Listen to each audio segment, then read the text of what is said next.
Hello everyone.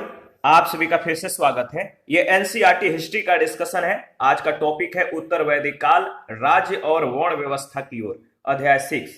सबसे पहले विषय विस्तार के बारे में डिस्कस करेंगे, यानी इस टॉपिक अंतर्गत किन किन पॉइंट्स को कवर करेंगे।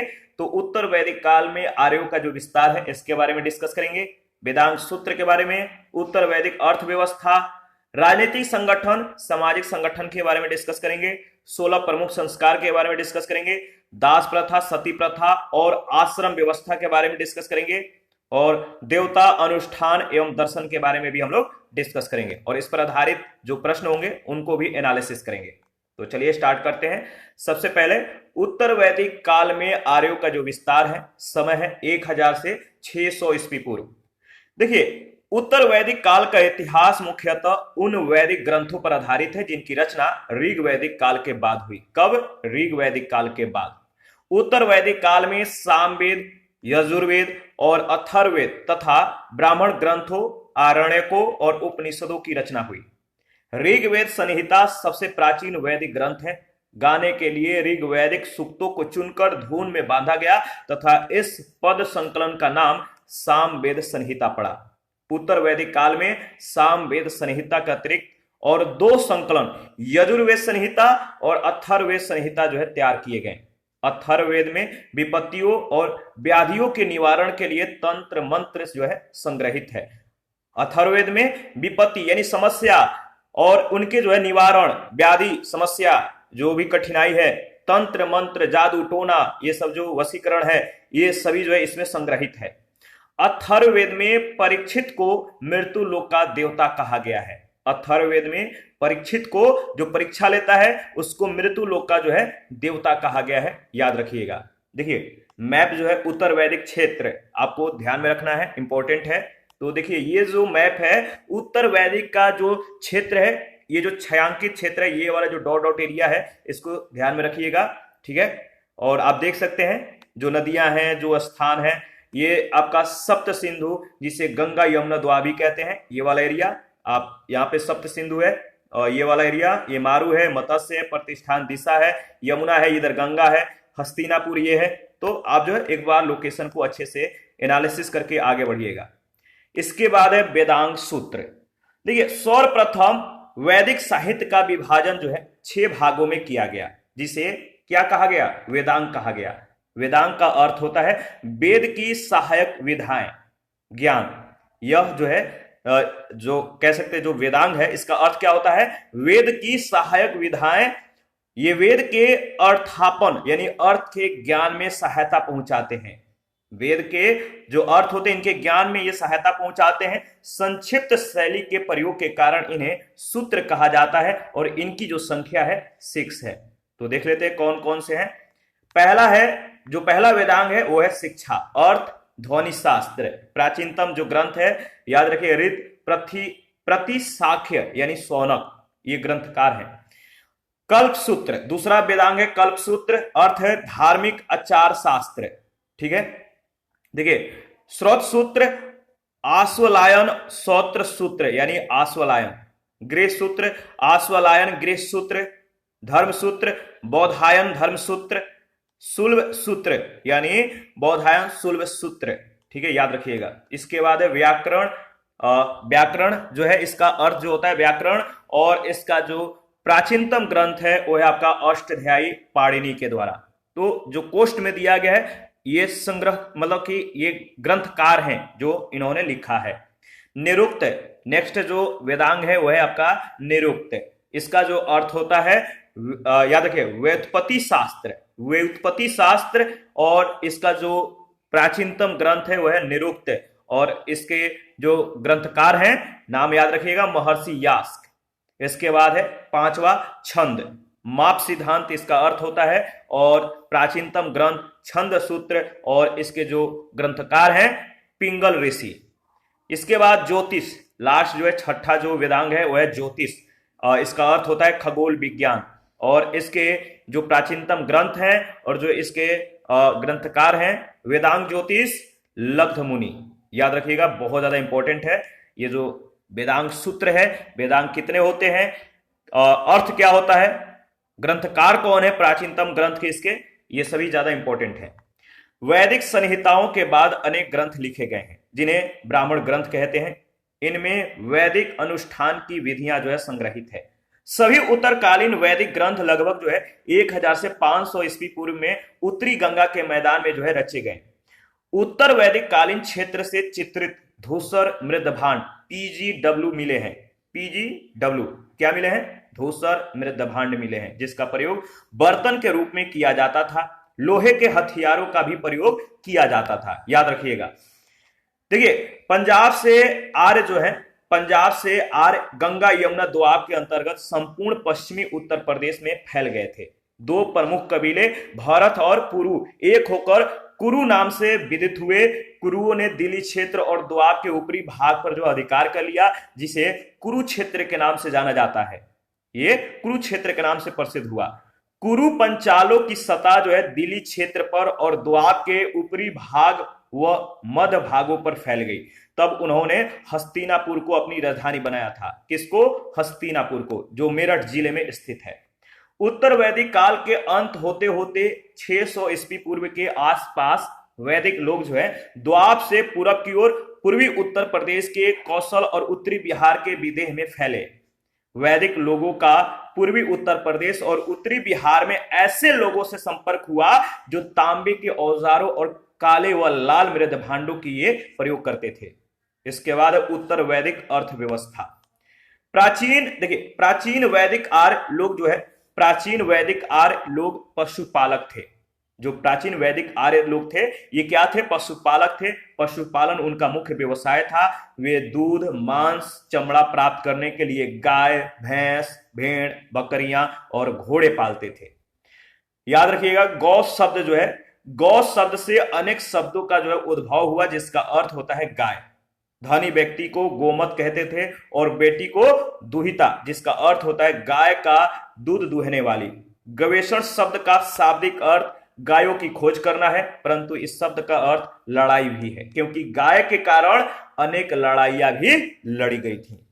लगभग 1000 ईस्वी पूर्व में लोहे के साक्ष्य कर्नाटक के धारवाड़ जिले से मिले हैं।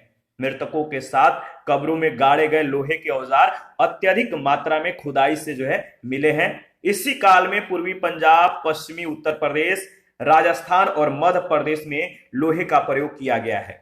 उत्तर वैदिक ग्रंथों में लौह धातु को श्याम या कृष्ण अयस कहा गया है। क्या कहा गया है? तो लौह धातु को श्याम या कृष्ण अयस कहा गया है। उत्तर वैदिक काल में कृषि लोगों का मुख्य व्यवसाय बन गया था। ये लोग खेती की प्रक्रिया प्रारंभ करने के लिए धार्मिक अनुष्ठान प्रारंभ करते थे। इसमें यह भी कहा गया है कि हल चलाने के लिए 6 से 8 जोड़ी बैल उपयोग में लाए जाते थे। कितना? 6 से 8 जोड़ी बैल। लोहे के कृषि औजार कम पाए गए हैं। वैदिक ग्रंथों में 6, 8, 12 और 24 तक की संख्या में बैलों को हल में जोतते जाने की जो है चर्चा है। तो 6, 8, 12, 24 तक की संख्या में बैलों को हल में जोते जाने की जो है चर्चा है। जुताई लकड़ी के फाल वाले हल से होती थी। ठीक है। शतपथ ब्राह्मण में हल संबंधी अनुष्ठान का लंबा जो है वर्ण किया गया है, लंबा वर्ण है, याद रखिएगा। देखिए, अगर बात करें तो कृष्ण का भाई बलराम हलधर कहलाते थे, क्योंकि हल उनका अस्त्र था। ठीक है, औजार था। वैदिक काल के लोग जौ उपजाते थे, परंतु इस काल में चावल और गेहूं उनकी मुख्य फसल हो गई। वैदिक काल में लोगों का चावल से पश्चिम सबसे पहले दोआब में हुआ और वैदिक ग्रंथों में इनका नाम व्रीहि मिलता है। क्या मिलता है? व्रीहि। उत्तर वैदिक काल के लोग अनेक प्रकार की तिलहन फसलें थे, इनको ये पैदा करते थे। 1500 ईस्वी पूर्व के तांबे के अत्यधिक औजार के जखीरे पश्चिमी उत्तर प्रदेश और बिहार में मिले हैं। कहां पर? पश्चिमी उत्तर प्रदेश और बिहार में 1500 ईस्वी पूर्व के तांबे के जो है अत्यधिक जो औजार हैं, इन्हीं क्षेत्रों से प्राप्त हुआ है। वैदिक लोग संभवतः राजस्थान के खेतड़ी की तांबों की खानों का जो है प्रयोग करते थे। खेतड़ी में तांबे की खान है, यहां से जो है ये लोग इसका उपयोग करते थे तांबे का। तांबे की वस्तुएं चित्रित धूसर मृद भांड स्थलों में पाई गई है। कहां पर? चित्रित धूसर मृद भांड स्थलों में पाई गई है। बुनाई केवल स्त्रियां करती थी। जो बुनाई होता था वो कौन करती थी? स्त्रियां, किंतु यह काम बड़े पैमाने पर होता था। शतपथ ब्राह्मण में महाजनी प्रथा का प्रथम बार जो है जिक्र हुआ है तथा जो सुदखोर थे, सुध लेने वाले थे, इनको सुदखोर कहा जाता था। तो सुदखोर को कुसुदीन कहा गया है। क्या कहा गया है? सुदखोर यानी सुध लेने वाले को कुसुदीन। उत्तर वैदिक काल के लोग 4 प्रकार के मृद भांडों से परिचित थे।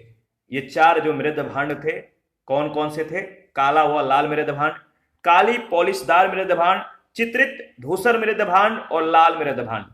चित्रित धूसर मृद भांड, जो चित्रित धूसर मृद भांड थे उनके सर्वोपरि वैशिष्ट सूचक है। चित्रित धूसर मृद भांड उनके सर्वोपरि वैशिष्ट सूचक है। चित्रित धूसर मृद भांड वाले अस्त्रों में कांच की निधियां और चूड़ियां मिली हैं। ठीक है, कांच के वेंगल्स मिले हैं। उत्तर वैदिक ग्रंथों में स्वर्णकारों या आभूषण निर्माताओं का जो है उल्लेख है। खेती और विविध शिल्पों की सहायता से उत्तर वैदिक काल के लोग अस्थायी जीवन अपनाने में समर्थ हो गए।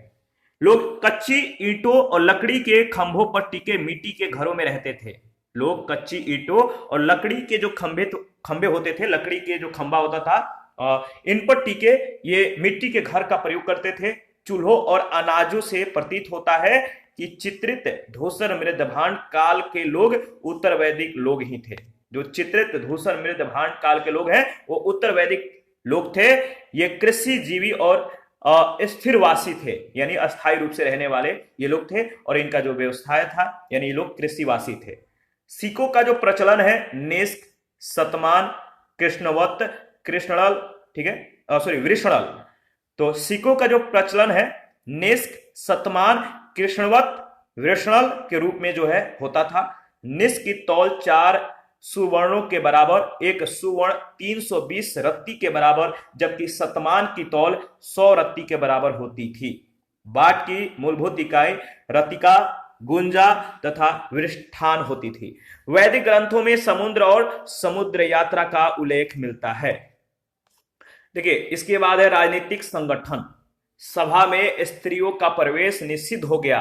कुलीनों और ब्राह्मणों का प्राबल्य जो है क्या हो गया था, मतलब कि जो स्त्रियां थी इनका प्रवेश सभा में मतलब रोक दिया गया, निषिद्ध कर दिया गया, मना कर दिया गया। और कुलीनों व ब्राह्मणों का जो प्राबल्य है वो ज्यादा हो गया था, ये ज्यादा शक्तिशाली हो गए थे। राज्यों की आकार वृद्धि से मुखिया या राजा अधिकाधिक शक्तिशाली होता गया। देखिए, राज शब्द जिसका अर्थ प्रदेश या क्षेत्र होता है सर्वप्रथम इसी समय प्रचलन में आया। ऐतरेय ब्राह्मण में वर्णित शासन प्रणाली। ऐतरेय ब्राह्मण में वर्णित जो शासन प्रणाली है, देखिए, पूर्व दिशा में जो क्षेत्र है सम्राट, शासक, सम्राट और यज्ञ, वाजपेयी यज्ञ। पश्चिम दिशा का जो क्षेत्र है स्वराज और शासक, स्वराट और यज्ञ, अश्वमेघ यज्ञ। उत्तर दिशा का जो क्षेत्र है वैराज, शासक, विराट और पुरुष मेघ यज्ञ। दक्षिण दिशा में जो क्षेत्र है भोज, शासक भोज और यज्ञ, सर्वमेघ यज्ञ। मध्य देश जो है, मध्य देश का जो क्षेत्र है, मध्य देश दिशा का जो क्षेत्र है राज्य, शासक राजा और यज्ञ, राजसूर्य यज्ञ। तो स्टार्ट करते हैं आगे। देखिए, उत्तर वैदिक ग्रंथों में संकेत मिलता है कि राज्य के प्रधान या राजा का निर्वाचन होता था। उत्तर वैदिक ग्रंथों में जो साक्ष्य मिलता है, संकेत मिलता है कि जो राज्य है, राज्य का प्रधान या राजा का, जो राज्य के प्रधान या जो राजा है, इसका निर्वाचन होता था, लोगों के द्वारा चुना जाता था। राजा राजसूर्य यज्ञ करता था, जिसे यह समझा जाता था कि उसे दिव्य शक्ति मिल गई। राजसूर्य का शाब्दिक अर्थ होता है राजकीय संस्कार। यह राजा के सिंहासनारोहण से संबंधित यज्ञ था। ठीक है, इस यज्ञ के अवसर पर राजा राजकीय वस्त्रों से सुसज्जित होकर पुरोहित से धनुष बाण लेकर स्वयं को राजा घोषित करता था। यह 1 वर्ष तक चलता था। बाद के दिनों में इसे सामान्य अभिषेक तक सीमित कर दिया गया। राजसूर्य का सर्वप्रथम उल्लेख ऐतरेय ब्राह्मण में मिलता है। राजसूर्य यज्ञ कराने वाले पुरोहित को 24,000 गाय दान में दी जाती थी। 24,000 गाय। राजा अश्वमेघ यज्ञ करता था। इस यज्ञ में राजा का छोड़ा गया घोड़ा जिन जिन क्षेत्रों से गुजरता था उन सारे क्षेत्रों पर उस राजा का अधिकार माना जाता था। ठीक है, अश्वमेघ का शाब्दिक अर्थ क्या होता है? घोड़े की बलि है। यह राजनीतिक विस्तार के लिए किए जाने वाला यज्ञ था। चुने हुए 400 योद्धा मार्ग में उस घोड़े की रक्षा करते थे ताकि यदि कोई राजा उसे पकड़ ले तो उस राजा से युद्ध किया जा सके। वर्ष समाप्त होने के साथ ही उस घोड़े को राजधानी लाया जाता था और उसकी बलि दी जाती थी। यह यज्ञ 3 दिनों तक चलता था। उत्तर वैदिक लोग जो है वाजपेयी यज्ञ यानी रथ दौड़ भी करते थे, जिसमें राजा का रथ उसके अन्य संबंधी बंधुओं के रथों से आगे निकलता था। वाज का शाब्दिक अर्थ होता है शक्ति का पान। शक्ति का पान होता है यह सौर्य प्रदर्शन और राजा के या सौर्य प्रदर्शन जो है प्रजा के मनोरंजन या मनोरंजनार्थ किए जाने वाला यज्ञ था। मनोरंजन के लिए किए जाने वाला यज्ञ होता था और यह 17 दिनों तक चलता था। तो वाज का शाब्दिक अर्थ होता है शक्ति का पान राजा के, और यह सौर्य प्रदर्शन और प्रजा के लिए मनोरंजन किए जाने वाला यज्ञ था। और कितने दिनों तक चलता था? 17 दिनों तक यह यज्ञ जो है चलता था। याद रखिएगा। देखिए, अग्निष्ठोम यज्ञ देवताओं को प्रसन्न करने के लिए अग्नि में पशु बलि दिए जाने वाला यज्ञ था। अग्निष्ठोम यज्ञ, यह यज्ञ जो है 1 दिन चलता था, अग्निष्ठोम यज्ञ। और इस 1 दिन के यज्ञ में सुबह, दोपहर और शाम को सोमरस का पान किया जाता था। इस यज्ञ के पूर्व अच्छा याद रखिएगा, सोमरस क्या है? तो सोमरस एक जो है पेय पदार्थ होता था, विशेष ओकेजन पे जो है इसे तैयार किया जाता था। तो इस यज्ञ के पूर्व यागिक और उसकी पत्नी को 1 वर्ष तक सात्विक जीवन व्यतीत करना पड़ता था।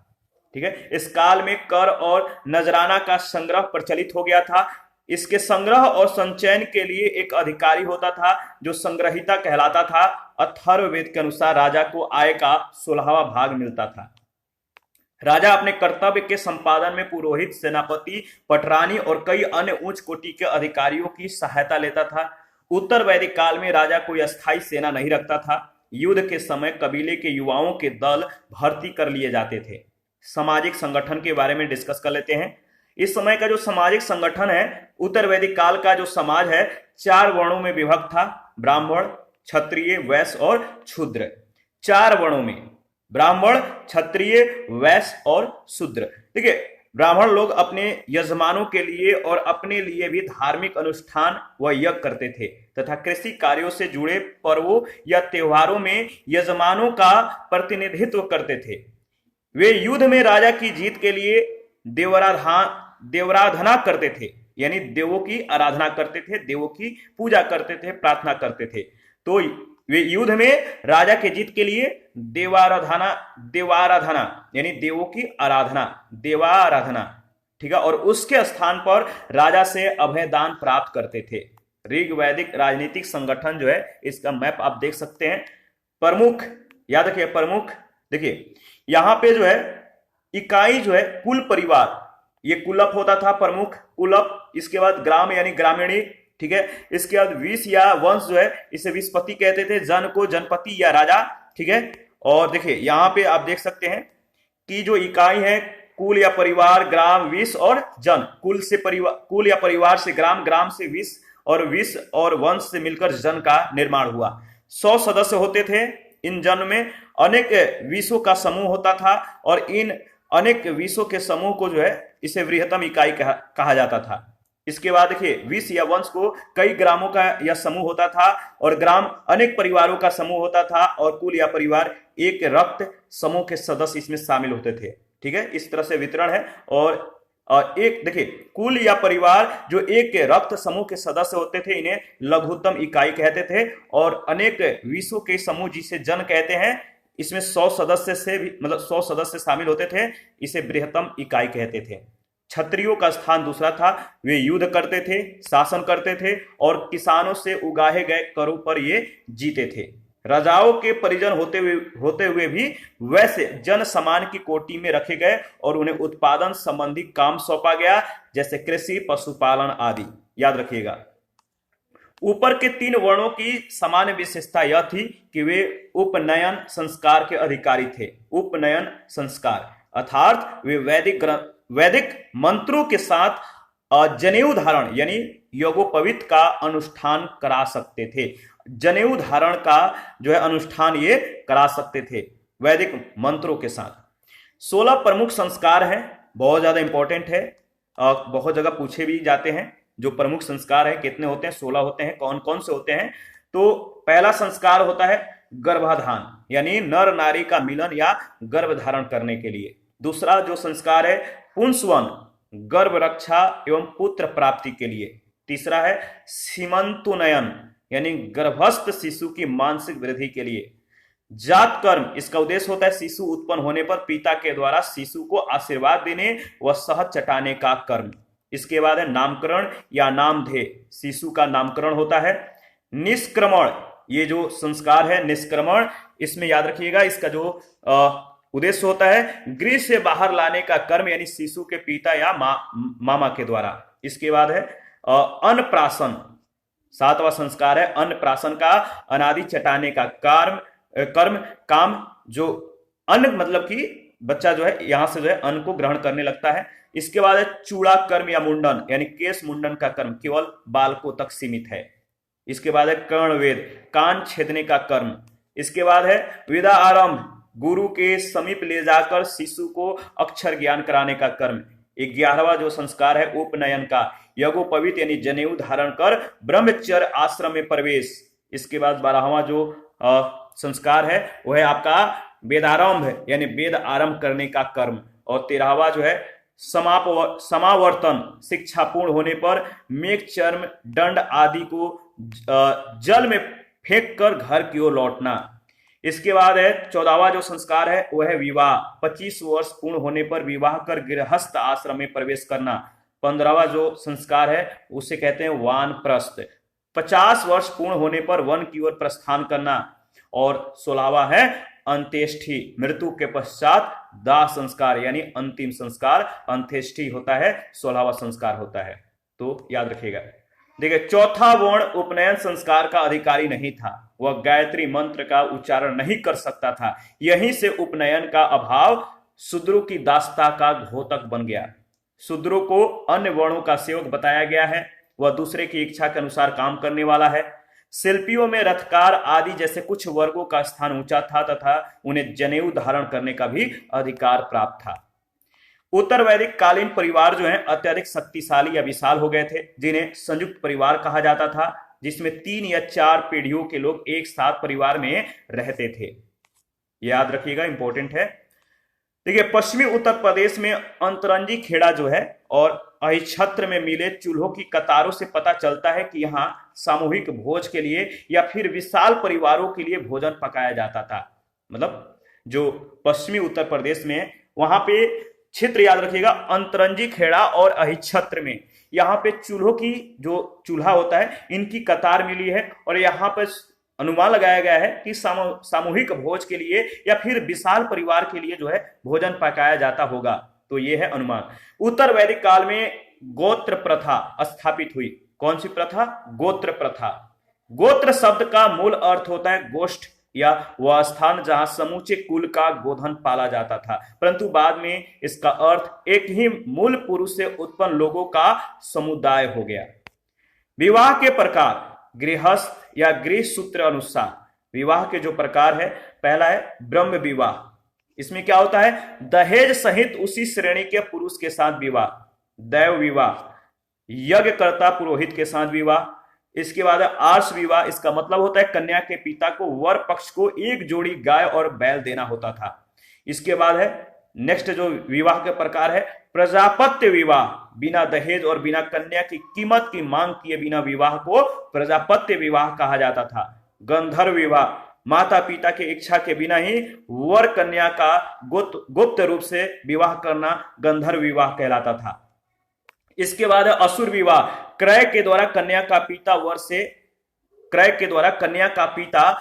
से जो है कन्या का मूल्य लेकर वर से उसका विवाह कर देता था, यानी कन्या के पिता को पैसा देकर उसे खरीदा जाता था और पिता जो है अपने पुत्र का उससे विवाह कर देता था। इसे असुर विवाह कहते थे। इसके बाद है राक्षस विवाह, कन्या का अपहरण करके बलपूर्वक विवाह करने को राक्षस विवाह कहते हैं। इसके बाद है पैशाच विवाह, कन्या को भगाकर विवाह, जब वो अपनी चेतना में न हो तब उसका हरण, यानी सोते हुए में, नशे में, मानसिक विक्षिप्तता में आदि मतलब की स्थिति में विवाह को पैशाच विवाह कहते थे। देखिए, स्मृतियों में ब्रह्म विवाह, देव विवाह, आर्य विवाह, प्रजापत्य विवाह, ये 4 विवाह ब्राह्मणों के लिए मान्य थे। देखिए, असुर विवाह केवल वैश्य व शूद्र में, जबकि गंधर्व विवाह क्षत्रियों में होता था। ऐतरेय ब्राह्मण के अनुसार अगर बात करें तो पुत्री की समस्त दुखों का स्रोत है, किंतु पुत्र परिवार का रक्षक है।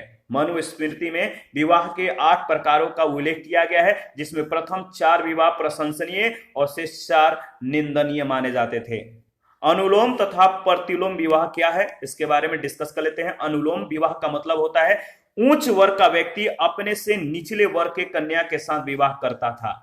अनुलोम विवाह मतलब उच्च वर्ग का जो व्यक्ति है, जो बहुत ज्यादा धनी है, श्रेष्ठ कुल का है, वह अपने से निचले वर्ग के कन्या के साथ अगर विवाह करता था तो उसे अनुलोम विवाह कहते थे। और जो उच्च वर्ग की कन्या है वह विवाह निचले वर्ग के व्यक्ति से अगर वो करती थी तो उसे प्रतिलोम विवाह कहते थे। नियोग प्रथा क्या है? देखिए, प्राचीन समाज में नियोग प्रथा का प्रचलन था, जिसमें किसी निसंतान स्त्री अथवा विधवा को संतान प्राप्त करने के पवित्र उद्देश्य से अपने पति की सहमति से, यानी विधवा होने पर परिवार के अन्य सदस्य के सहमति से पति के भाई या किसी अन्य योग्य व्यक्ति से संबंध स्थापित करने की उसे अनुमति थी। तो यह है नियोग प्रथा, याद रखिएगा। इसके बाद है दास प्रथा। दास प्रथा के बारे में देख लेते हैं। उत्तर वैदिक साहित्य में दासों के विषय में जानकारी मिलती है। तैत्तिरीय संहिता से पता चलता है कि दास दासियों को उपहार स्वरूप दिए जाने की प्रथा थी। मौर्यकालीन समाज में दास प्रथा के प्रचलन के लिए जो है प्रमाण मिले हैं, और शास्त्र में 5 प्रकार के दासों का उल्लेख है। मौर्यकालीन शासक अशोक के अभिलेखों में भी दासों का उल्लेख मिलता है। देखिए, गुप्त काल में दास प्रथा विद्यमान थी। नारद स्मृति में 15 प्रकार के दासों का जो है उल्लेख किया गया है। दास मुक्ति के अनुष्ठान का विधान जो है सर्वप्रथम नारद ने किया है। मनुस्मृति में 7 प्रकार के दासों का उल्लेख किया गया है। चोल साम्राज्य में देवदासी प्रथा व दास प्रथा के प्रमाण मिले हैं। मंदिरों में देव पूजा के लिए रहने वाली को जो है देवदासी कहा जाता था, जिन्हें नियमित वेतन दिया जाता था। इसके बाद है सती प्रथा क्या है? अथर्ववेद से सती प्रथा की औपचारिकता पूरी करने के लिए पत्नी अपने पति के साथ चिता पर लेटती थी। रामायण के मूल अंश में इसका उल्लेख नहीं है, किंतु उत्तराखंड में वेदयंती की माता के सती होने का जो है उल्लेख है। महाभारत में इस प्रथा का विस्तृत उल्लेख नहीं मिलता है। पांडु की मृत्यु के बाद, जो पांडु हैं, पांडु की मृत्यु के बाद उनकी पत्नी माद्री सती हो गई थी, जबकि अभिमन्यु, घटोत्कच और द्रोण की पत्नियां सती नहीं हुई थी। कौटिल्य के अर्थशास्त्र यानी मौर्य काल के संदर्भ में अगर बात करें तो कौटिल्य के अर्थशास्त्र में सती प्रथा का कोई प्रमाण नहीं मिलता है, किंतु यूनानी लेखकों ने उत्तर पश्चिम में सैनिकों की स्त्रियों के सती होने का जो है उल्लेख किया है। सती प्रथा के प्रचलन का प्रथम अभिलेखीय प्रमाण जो है गुप्त काल में मिलता है। 510 ईस्वी के एरण अभिलेख से पता चलता है कि गुप्त नरेश भानुगुप्त का मित्र गोपराज, ये सैनिक थे, गोपराज हूणों के विरुद्ध लड़ता हुआ मारा गया और उसकी पत्नी के सती होने का जो है उल्लेख मिलता है। एरण अभिलेख याद रखिएगा किसके लिए सबसे ज्यादा इंपॉर्टेंट हो जाता है, तो सती प्रथा के साक्ष्य के रूप में। 1829 ईस्वी में भारत के governor general Lord William Bentinck के द्वारा सती प्रथा को प्रतिबंधित करने के लिए लाए गए कानून को लागू करवाने में राजा राममोहन राय ने सरकार की मदद की थी। तो यहां से प्रश्न बहुत बार पूछे गए। 1829 ईस्वी में सती प्रथा को प्रतिबंधित किया गया था लॉर्ड विलियम बेंटिंक के द्वारा, और इस कानून को लागू कराने में जो मदद किए थे सरकार की, नाम है राजा राममोहन राय। अंततः सती प्रथा जो है अवैध घोषित हो गया।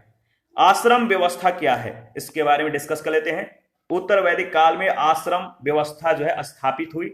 आश्रम का अर्थ होता है श्रम करने के बाद विश्राम करना। छांदोग्य उपनिषद में केवल 3 आश्रमों का उल्लेख मिलता है। वर्ण शब्द का उल्लेख सर्वप्रथम ऋग्वेद के 10वें मंडल के, याद रखिएगा 10वें मंडल के जो पुरुष सूक्त है इसमें हुआ है, जबकि जाति शब्द का जो प्रयोग है सर्वप्रथम महर्षि व्यास के निरुक्त में कृष्ण जाति के रूप में हुआ है। सर्वप्रथम जबालो उपनिषद में 4 आश्रम जो है बताए गए हैं। जबालो उपनिषद में देखिए वैदिकोत्तर काल के ग्रंथों में हमें 4 आश्रम स्पष्ट दिखाई देते हैं। किसमें? वैदिकोत्तर काल के ग्रंथों में। और जबालो उपनिषद में 4 आश्रम बताए गए हैं। जो आश्रम है नाम याद रखिएगा। पहला है ब्रह्मचर्य आश्रम। समय या जो आयु है इसमें वह 0 से 25 वर्ष के आयु को ब्रह्मचर्य आश्रम कहते हैं। इसमें कार्य क्या होता है? ज्ञान की प्राप्ति होता है। और पुरुषार्थ क्या है? धर्म है। गृहस्थ जो आश्रम है, इसमें जो गृहस्थ लोग हैं, जो गृहस्थ जीवन होता है, इसमें 25 से 50 वर्ष के समय में होता है। और कार्य क्या है? संसारिक जीवन को जीना। और पुरुषार्थ अर्थ व काम। वानप्रस्थ का जो समय होता है 50 से 75 वर्ष के बीच होता है। और कार्य क्या होता है? ईश्वर का ध्यान रखना, ईश्वर में लीन हो जाना, ईश्वर में जो है अपने आप को व्यस्त रखना। और पुरुषार्थ मोक्ष की प्राप्ति। संन्यास का जो जीवन होता है 75 से 100 वर्ष के बीच होता है। मोक्ष के लिए तपस्या करना इसका कार्य होता है। और पुरुषार्थ क्या है? मोक्ष। गृहस्थ आश्रम को सभी आश्रमों में श्रेष्ठ माना गया है। इसी आश्रम में पंच महायज्ञ, त्रिवर्ग धर्म अर्थ काम व त्रिऋण से निवृत्त होना आवश्यक था। त्रिऋण मनुष्य को गृहस्थ आश्रम में 3 ऋणों से उऋण होना आवश्यक था। इन 3 ऋणों से मुक्त होना आवश्यक था। पहला है ऋषि ऋण, वैदिक ग्रंथों का अध्ययन करना। दूसरा है पुत्र ऋण, पुत्र की उत्पत्ति। और तीसरा ऋण जो है देव ऋण, धार्मिक अनुष्ठान एवं यज्ञ आदि कर व्यक्ति इस ऋण से मुक्त होता था। देखिए, पंच महायज्ञ, गृहस्थ आर्यों को 5 महायज्ञों का अनुष्ठान करना पड़ता था। पहला है ब्रह्म यज्ञ या ऋषि यज्ञ, पठन पाठन या प्राचीन ऋषि के प्रति कृतज्ञता। दूसरा है देव यज्ञ, हवन के द्वारा देवताओं की पूजा अर्चना करना। पितृयज्ञ, पितृ का तर्पण यानी श्राद्ध, जल और भोजन देना। नृयज्ञ या मनुष्य यज्ञ, अतिथि सत्कार के द्वारा। और 5वां जो यज्ञ है भूत यज्ञ या बलि यज्ञ, इसमें समस्त जीवों के प्रति कृतज्ञता ज्ञापन के तौर पर चींटियों, पंछियों, श्वानों आदि को भोजन देना। देवता अनुष्ठान एवं दर्शन के बारे में डिस्कस कर लेते हैं। देखिए, यज्ञ जो है इस संस्कृति का मूल था। यज्ञ के साथ साथ अनेक अनुष्ठान और मंत्र विधियां प्रचलित हुई। देवताओं में 2 सबसे बड़े देवता इंद्र और अग्नि अब उतने प्रमुख नहीं रह गए। उत्तर वैदिक देवमंडल में सृजन के देवता प्रजापति को जो है सर्वोच्च स्थान मिला। याद रखिएगा, पशुओं के देवता रुद्र ने उत्तर वैदिक काल में महत्ता पाई। विष्णु को वे लोग अपना पालक और रक्षक मानने लगे। आगे बढ़ते हैं। देखिए, पूषण को पशुओं की रक्षा करने वाला माना जाता था, जो शूद्रों के देवता बन गए। आराधना की रीति में बड़ा अंतर आया। स्तुति पाठ पहले ही जो स्तुति पाठ है वो पहले की तरह चलते रहे, परंतु अब जो है यह देवताओं को प्रसन्न करने की प्रमुख रीति नहीं रही। यज्ञ में बड़े पैमाने पर पशु बलि दी जाती थी, जिससे विशेषकर पशुधन का ह्रास होता गया। अतिथि गोहंता कहलाते थे, ठीक है, क्योंकि अतिथि का स्थान आर्यों के प्रिय पशु गाय से अधिक था। यज्ञ करने वाला यजमान कहलाता था। ब्राह्मण धार्मिक ज्ञान विज्ञान, ठीक है, ब्राह्मण जो है धार्मिक ज्ञान विज्ञान पर अपना एकाधिकार समझते थे। 600 ईस्वी पूर्व के आसपास उपनिषदों का संकलन हुआ था। इन दार्शनिक ग्रंथों में कर्म कांड की निंदा की गई और यथार्थ को महत्व दिया गया। उपनिषदों में कहा गया है कि मनुष्य को अपनी आत्मा का ज्ञान प्राप्त करना चाहिए और ब्रह्म के साथ आत्मा का संबंध अच्छे से जानना चाहिए। आत्मा और परमात्मा यानी आत्मा और ब्रह्म के मध्य संबंध की भावना से प्रजा में राजा के प्रति भक्ति जगी। इसके बाद देखिए, इस पर आधारित जो पहला प्रश्न पूछा गया है, किस वेद में सभा और समिति को प्रजापति की 2 पुत्रियां कहा गया है? किस वेद में सभा और समिति को प्रजापति की 2 पुत्रियां कहा गया है? तो अथर्ववेद में। सेकंड क्वेश्चन है, देखिए, आयुर्वेद अर्थात जीवन का विज्ञान का उल्लेख सर्वप्रथम कहां मिलता है? तो किस वेद में मिलता है? तो आयुर्वेद यानी जीवन का विज्ञान का जो उल्लेख है सर्वप्रथम अथर्ववेद में मिलता है। डी ऑप्शन बिल्कुल करेक्ट है। तीसरा है वैदिक युग में प्रचलित लोकप्रिय शासन प्रणाली। वैदिक युग में प्रचलित लोकप्रिय शासन प्रणाली जो थी, डी ऑप्शन सही हो जाएगा, वंश परंपरागत राजतंत्र। चौथा है शतपथ ब्राह्मण में उल्लेखित राजा विदे माधव से संबंध ऋषि कौन थे? देखिए, शतपथ ब्राह्मण में उल्लेखित राजा विदे माधव से संबंधित जो ऋषि थे वो कौन थे? तो ऋषि गौतम रहुगण। ऋषि गौतम रहुगण। प्रश्न संख्या 8 पूछा गया है, आर्य सभ्यता में मनुष्य के जीवन की आयु के आरोही क्रमानुसार निम्नलिखित चरणों में से कौन सा विकल्प सही है? आर्य सभ्यता, जो आर्य सभ्यता है, आर्य सभ्यता में मनुष्य के जीवन की आयु के आरोही क्रमानुसार निम्नलिखित चरणों में कौन सा विकल्प सही है? तो ब्रह्मचर्य, गृहस्थ, वानप्रस्थ और संन्यास। प्रश्न संख्या 6 है, सर्ग, प्रतिसर्ग, वंश, मनवंतर और वंशानुचरित संकेतक हैं पुराणों के। सर्ग, प्रतिसर्ग, वंश, मनवंतर और वंशानुचरित संकेतक हैं पुराणों के। बी ऑप्शन बिल्कुल करेक्ट ऑप्शन है। इसके बाद नेक्स्ट प्रश्न जो है 7 नंबर, गोत्र शब्द का प्रयोग सर्वप्रथम कहां पर हुआ है? गोत्र शब्द जो है प्रयोग सर्वप्रथम किस वेद में हुआ है? अथर्ववेद में, सामवेद में, यजुर्वेद में या ऋग्वेद में? तो गोत्र शब्द जो है इसका प्रयोग सर्वप्रथम ऋग्वेद में हुआ है। सूची 1 सूची 2 के साथ आपको मिलान करना है, तो चलिए मिलान करते हैं। इसका सही जवाब क्या हो जाएगा? तो देखिए, जो ऋग्वेद है, ऋग्वेद का जो ब्राह्मण ग्रंथ है वो कौन सा है? बताइए। ऋग्वेद का जो सही जवाब हो जाएगा वो हो जाएगा ऐतरेय ब्राह्मण ग्रंथ। सामवेद का हो जाएगा पंचवीस। अथर्ववेद का बताइए। अथर्ववेद का हो जाएगा गोपथ और यजुर्वेद का शतपथ। याद रखिएगा, यहां से प्रश्न कई बार पूछे गए हैं, तो इसका सही जवाब हो जाएगा ऑप्शन बी। प्रश्न संख्या 9 है, निम्नलिखित 4 वेदों में से किस एक में जादुई माया और वशीकरण का वर्ण मिलता है? जादुई माया, जादू टोना, वशीकरण का जो वर्ण मिलता है वो अथर्ववेद में मिलता है। यह प्रश्न बहुत बार पूछे गए हैं। क्लासिकीय संस्कृत में आर्य शब्द का क्या अर्थ होता है?